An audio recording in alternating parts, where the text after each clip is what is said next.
Third equation of motion. The third equation of motion is v square is equal to u square plus 2as. Now let's prove this equation. So as we know that v is equal to u plus ad, where v is the final velocity, u is the initial velocity, a is the constant acceleration, and t is the time. In order to prove the third equation, what I'm going to do, I'm going to square on both sides. So if we square on both sides, we will write v square is equal to u plus at whole square. To solve the right hand side, what I'm going to do, I'm going to use a formula which is basically a plus b whole square is equal to a square plus 2ab plus b square, where a is my u, b is my at.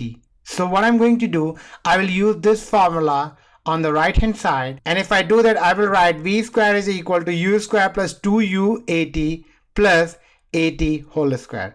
Let's further simplify, and if I do that, I will write v square is equal to u square plus 2u at, and then at whole square is a square t square, which is over here. What I want to do, I want to take 2a common, because as you can see, a is common for the last two terms. So in order to take 2a common, what I'm going to do, I'm going to multiply and divide a square t square by 2, and if I do that, I will write 2 over 2 with a square t square. Now it's easy for me to take 2a common, and if I do that, I will write v square is equal to u square plus 2a, and if I take 2a common from the first term, I have only ut left, which is over here, plus if I take 2a from the second term, I have 1 over 2 at square, which is over here. Now we know that ut plus half at square is equal to s. So what I'm going to do, I'm going to substitute s for ut plus half at square, and if we do that, we will get v square is equal to u square plus 2as, and this is our third equation of motion, and this is how we will prove our third equation of motion.